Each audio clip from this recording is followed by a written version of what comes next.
Assalamualaikum warahmatullahi wabarakatuh. Salam sehat Tribuners. Kembali berjumpa bersama kami dalam program Poros Depan. Panggung orang ngomong santuy untuk Indonesia masa depan. Masih bersama saya dengan Dodi Hasanuddin. Saya Andi Sopiandi. Masih dengan tamu istimewa kita, Mas Dian Fariska dari Wakil Sekjen Pimnas Partai Kebangkitan Nusantara. Tribuners, baru-baru ini kita dihebohkan lagi dengan putusan Dewan Kehormatan Penyelenggara Pemilu yang menyatakan putusan Ketua KPU telah menyalahi etika. Melanggar etika. Pelanggaran keras. Pelanggaran keras. Wow. Serem banget ya. Sekeras batu. Sekeras batu, bro. Serem banget, bro. Jadi Tapi itu hanya etika ya? banyak yang melanggar etika sekarang tadi. Biasa emang zaman yang ini banyak melanggar etika ternyata. Zamannya awal MK juga sama etika. Nah, terus kita mau percaya sama siapa? Aman. Terus kita mau percaya sama siapa ini pemilu ini? Nah, makanya kita tanya sama yang ahlinya nih. Mas Dian Fariska kan lawyer. Dia paham hukum. Paham hukum juga, politisi juga. Ya, Mas Dian. Siap. Bicara tentang hasil dari Dewan Kehormatan Penyelenggara Pemilu, menurut Mas Dian gimana, Mas? Ya kalau untuk DKPP itu putusan sudah final ya, sudah final.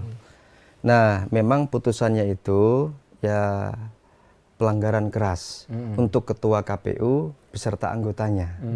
Nah itu pelanggaran keras. Nah karena apa? Karena pada dasarnya putusan tersebut setelah putusan Mahkamah Konstitusi tidak diturunkan menjadi PKPU. Perbaikan di PKPU-nya. Harusnya dikasih PKPU sebagai sandaran. PKPU ya. Gitu, sebagai sandaran. Karena ini kan nggak ada sandaran. Kalau tidak salah putusan MK itu tanggal 16 Oktober. Ya kan? Tanggal 16 Oktober.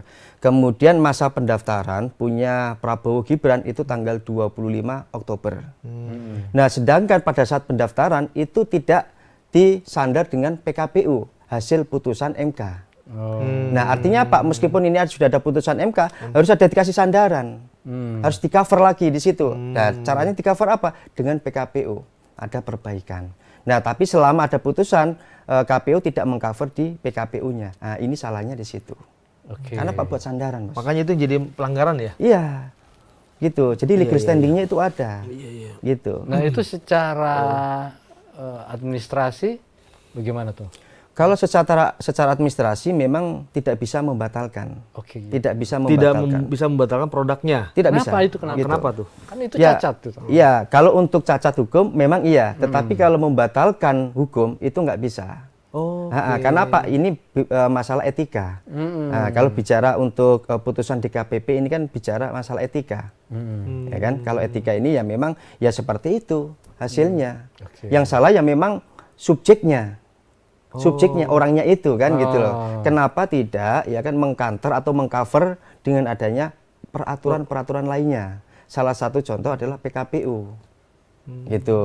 Nah, tetapi kalau misalkan hasil putusan MK ya tetap berjalan karena putusan pengadilan. Gitu kan. Nah, makanya di situ putusan dari DKPP yaitu diberikan sanksi keras. Seharusnya dari awal setelah putusan MK, nah kemudian langsung di-cover dengan PKPU. Harusnya seperti Jadi ini itu. hanya personal yang salah ya? Iya, secara personal. Namanya itulah, ini namanya cacat hukum. Makanya kalau sampai kapanpun itu adalah bagian daripada cacat hukum. Ya, jadi rekam jejak itu ya? Ya. Jejak cacat hukum. Yang cacat hukum. Nah Mas, kalau bicara etika ya, etika itu nggak bisa dijadikan sebuah keputusan misalnya, kayak contoh ya, kayak misalnya tadi ya produknya. Kan secara ini nalar orang normal aja, orang awam nih. Secara produk itu memang karena etika ya, itu nggak masalah. Tapi secara apa ya istilahnya ya? Kalau dari segi hukumnya, kita memutuskan sebuah kebijakan, tapi kita sendiri salah gitu loh. Bisa nggak kalau secara hukumnya itu mungkin ada perubahan-perubahan, gitu. jadi batalin seperti apa? Ini gimana tuh, Mas? Secara hukumnya ya, bisa nggak ada perubahan itu gitu loh? Kalau cuma dijadikan etika ya semua nanti melanggar etika dong. Iya, bisa juga. Kalaupun kita ini mau mengajukan, ya kan, kalau terkait masalah produk hukum bisa juga Ya kan? Mengajukan dulu. Ya, mengajukan, tetapi mengajukan judicial review di Mahkamah Agung. Bukan di Mahkamah Konstitusi, tetapi Mahkamah Agung terkait dengan PKPU-nya. PKPU. Berarti kalau produk ke Mahkamah Agung. Kalau produk gimana? Jadi kalau Mengajukan. menggugat produk hukum itu ke Mahkamah Ke Agung. Mahkamah Agung, judicial review. Karena judicial review itu ada dua, di Mahkamah Konstitusi sama Mahkamah Agung. Nah, kalau Mahkamah Agung itu menguji peraturan perundang-undangan di bawah undang-undang. Nah, berarti itu belum pernah diajukan ya? Bisa Soal juga, etika itu. kalaupun sekarang ini belum diajukan, bisa juga kita mau mengajukan. Bisa, bisa juga. Tetapi kan kalaupun misalkan dikabulkan sama Mahkamah Agung, ini juga semata-mata tidak juga untuk batal demi hukum juga nggak bisa. Karena apa? Ya mungkin karena proses di dalam judicial review ini kan memang kan waktunya kan membutuhkan waktu lama. Ya kan, nggak segampang membalikkan telapak tangan. Jangan sampai ini pemilu presiden sudah selesai baru ada putusan. Ya kalau gitu Ya gimana kan? tuh Mas? Nah, ini kan artinya kan bikin geger negara. Ya kan? Nah, seharusnya kemarin sudah ada putusan dari DKPP, kemudian kita mengajukan mengajukan judicial review di Mahkamah Agung. Karena ini kan kewenangan Mahkamah Agung menguji PKPU. Harusnya begitu ya? Harus. Artinya ada tahapannya begitu ya? Ya. Kalau memang itu dinilai cacat, maka harus ada yang melakukan judicial review. Iya. Judicial. Ke Mahkamah review. Agung. Iya. Nah itu bisa dilakukan dalam waktu cepat nggak kira-kira? Kalau cepat, nggak cepat tergantung Mahkamah Agung. Oke. Ini apa? Kalau Mahkamah Konstitusi kan kewenangannya menguji undang-undang terhadap undang-undang dasar. Kalau Mahkamah Agung menguji undang-undang terhadap undang-undang di bawah undang-undang. Gitu. Jadi undang-undang ke bawah. Keputusan presiden, ya kan? Ya kemudian ya semacam-macam lah di situ. Pokoknya di bawah undang-undang itu. Nah, bisa juga kita ajukan di Mahkamah Agung. Tetapi tergantung Hakim Agungnya. Apakah mau dipercepat atau diperlambat? Nah, itulah tatanan demokrasinya seperti itu. Berarti ini tergantung institusi tersebut ya? Iya, tergantung. Untuk bisa mempercepat atau lambat. Ya. Nah, pertanyaan saya tadi, jika ada yang melakukan judicial review dan putusannya setelah ada pengumuman, bahkan pelantikan, itu bagaimana Mas? Batal demi hukum itu? Batal demi hukum itu? Ya, kalau masalah batal bisa juga. Oh, bisa? Itu bisa juga. Bisa. Tetapi kan tergantung, ini kan bikin kacau negara. Kan putusan pengadilan kan nggak semata-mata bikin kacau negara, kan nggak mungkin. Karena Pak takutnya sudah dilantik, Bos. Ya kalau udah dilantik, putusan itu baru keluar, itu batal. Bisa juga dibatalkan. Ya artinya begini. Ada pemilu ulang. Ya kalaupun misalkan itu harus ada pemilu ulang. Kalaupun itu benar-benar profesional ya, begitu. Kadang-kadang memang kalau hukum ini kan memang tergantung di konstelasi politik lagi. Gitu. Ya, karena politiknya seperti apa, mau arahnya kemana. Bisa juga, ya kan, putusan itu nanti ya ditolak misalkan. Ya kan, bisa juga. Takutnya nanti bikin kegaduhan negara seperti apa. Nah, itu nggak mau. Gitu. Karena kalau kita memutus juga nggak murni secara hukum, tidak juga. Harus, jadi memutuskan ke hukum itu harus dilihat dari beberapa aspek ya? Iya. Betul. Tapi kalau menurut saya, dari kacamata saya sendiri ya, bahwa dari pihak lain juga banyak pakar hukum ya, dan itu tidak dilakukan, dan itu menjadi pertanyaannya ya buat saya juga. Tapi kalau masyarakat awam kayak kita nih, pasti akan bertanya, kok tidak diajukan gitu kan? Ternyata kan jawabannya seperti itu.